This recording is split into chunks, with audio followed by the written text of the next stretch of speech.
আর কদিন পরে আমাদের শ্রাবণ মাস, আর কদিন পরে আমাদের শ্রাবণ মাস। এখন আমাদের রথযাত্রা চলছে, 31 তারিখের পরে শ্রাবণ মাসের 1 তারিখ। এই শ্রাবণ মাসটা কেমন করে আপনারা পালন করবেন? শ্রাবণ মাসটা পালনের নিয়ম কি? শ্রাবণ মাসের দিন কি কি করবেন, কি কি করবেন না, কি কি খাবেন, কি কি খাবেন না, কি কি কাজ করবেন, কি কি কাজ করবেন না, একটু মন দিয়ে শুনবেন। শ্রাবণ মাস পালন করবার নিয়ম কি? এই শ্রাবণ মাসটা কার প্রিয়? এই শ্রাবণ মাসটা প্রিয় হচ্ছে মহাদেবের। এই শ্রাবণ মাসটা হচ্ছে মহাদেবের মাস, মহাদেবকে খুশি করবার মাস, মহাদেবের কৃপা পাবার মাস, মহাদেবের আশীর্বাদ পাবার মাস। এই শ্রাবণ মাসটা পালন করবার নিয়ম শুনে নাও মা। এই শ্রাবণ মাসটা ভোর যদি নিরামিষ খেতে পারো তাহলে তো অতীব উত্তম। যদি শ্রাবণ মাসের প্রত্যেক দিন নিরামিষ সেবা না করতে পারো, সোমবার আর শুক্রবার অবশ্যই আপনারা কি করবেন? নিরামিষ আহার করবেন। শুক্রবার যদি নাও বা করতে পারো, আপনারা সোমবার দিন অবশ্যই নিরামিষ আহার করবেন। কেন? সোমবার দিন আমার শিবের জন্ম, সোমবার দিন বেলবৃক্ষের জন্ম। তাই সোমবার দিনে যদি কেউ নিরামিষ খেয়ে শিবের উপাসনা করতে পারি, তার কৃষ্ণ ভক্তি প্রাপ্তি হয়, সে গোবিন্দ চরণ পেয়ে যায়। শুনে নাও মা, শ্রাবণ মাসের দিনে কি কি খাবেন, কি কি খাবেন না। শ্রাবণ মাসের দিনে আপনারা কোনো ধরনের শাক সেবা করবেন না, কোনো ধরনের শাক সেবা করবেন না। বিশেষ করে কমলি শাক, পুঁই শাক, পালং শাক, মূলো শাক, কুমড়ো শাক, এই ধরনের শাক থেকে আপনারা সেবা করবার থেকে বিরত থাকবেন, সেবা করবেনই না। যদি সেবা করেন তাহলে আপনাদের অমঙ্গল হবে। এই শ্রাবণ মাসের দিনে শাকের ভিতরে, প্রকৃতির ভিতরে স্বয়ং ব্রহ্মা বিরাজ করেন। তাই এই শ্রাবণ মাসের দিনে কোনো ধরনের শাক সেবা করা যাবে না। আরও বিজ্ঞান কি বলছে? এই শ্রাবণ মাসের দিনে শাক সেবা করলে পারে অসুখ হবার চান্স বেশি থাকে। কেন? এই শ্রাবণ মাসে অধিক বৃষ্টি হয়। তাই অধিক বৃষ্টি হওয়ার জন্য শাক সবজিতে অতিরিক্ত পোকা কীট মাকড় লেগে থাকে, সেগুলোকে আমরা সেবা করলে পারে আমাদের দুরারোগ্য ব্যাধি হতে পারে, পেটের সমস্যা হতে পারে। তাই বিজ্ঞানও বলছে কি এই শ্রাবণ মাসের দিনে শাক সবজি খাবেন না।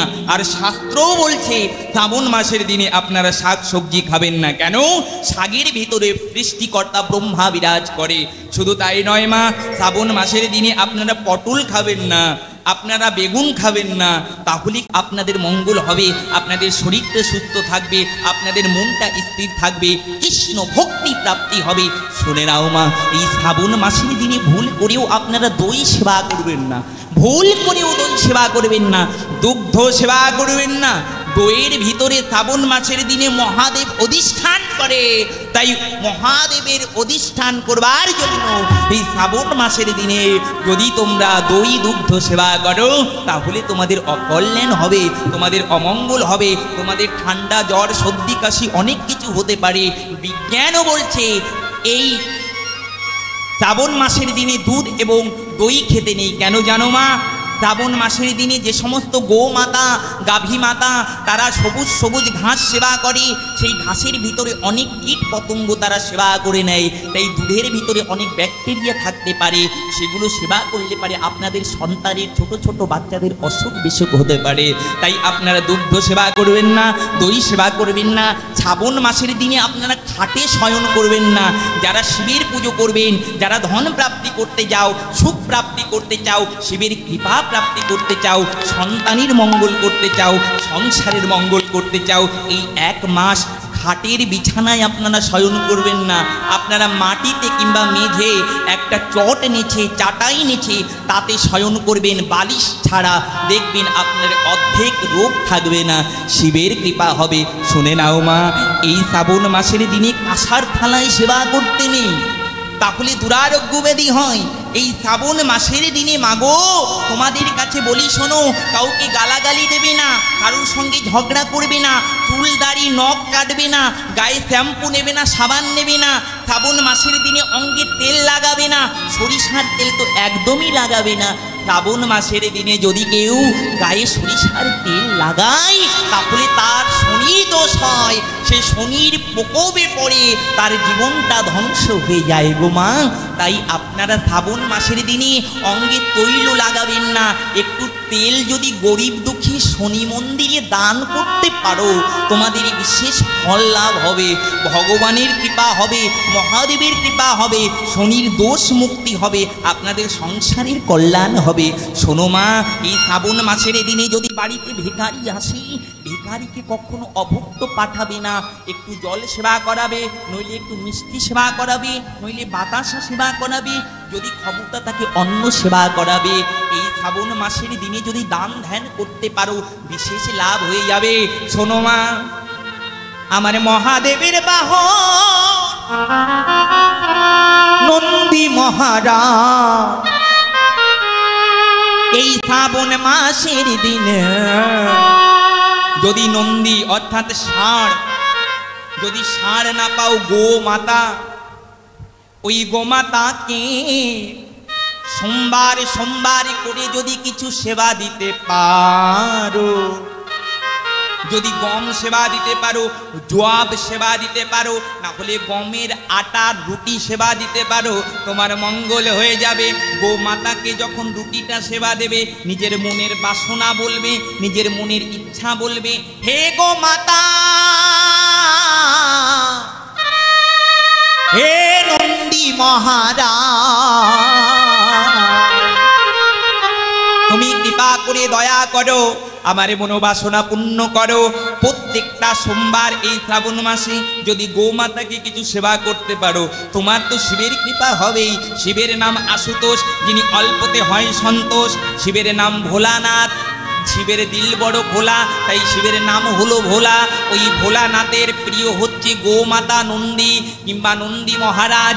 যদি শিবকে প্রসন্ন করতে চাও তাহলে গরুকে কিছু খেতে দাও, কুকুরকে কিছু খেতে দাও। শিবের আর এক নাম হচ্ছে পশুপতি, তাই পশুকে যে সেবা করে সে যে আমার শিবের কৃপা পায়, সে আমার শিবের কৃপা পায়। শিব তাকে বিশেষ আশীর্বাদ করে, তার মনোবাঞ্ছা পূর্ণ হয়। তাই মায়েরা, আপনাদের মনোবাসনা পূর্ণ করবার জন্য, আপনাদের মনে শান্তি আনতে গেলে, সংসারে শান্তি আনতে গেলেই শ্রাবণ মাসটা আপনারা নিয়ম সঠিকভাবে পালন করুন, আপনাদের মঙ্গল হয়ে যাবে। বেশি বেশি করে হরিনাম করবেন, কৃষ্ণ নাম করবেন, বৈষ্ণব সঙ্গ করবেন, যার যতটুকু সাধ্য আছে দান করবেন, ভগবানের চরণে তুলসী পাতা অর্পণ করবেন, আপনাদের মঙ্গল হয়ে যাবে, আপনাদের সংসারের মঙ্গল হয়ে যাবে। গোবিন্দ কৃপা করবে। নিতাই গৌর হরি বল, হরি বল, হরি বল। কৃষ্ণ বলে বাহু তুলে নাচো রে মন, হরি বলে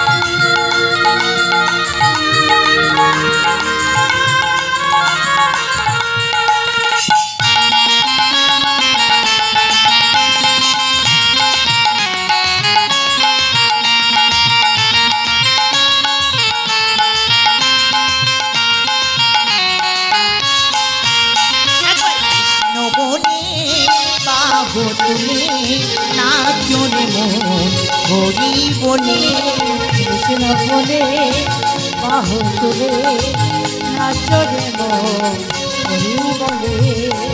নামে নাই কোনো জ্বালা, আছে কৃষ্ণ কালা।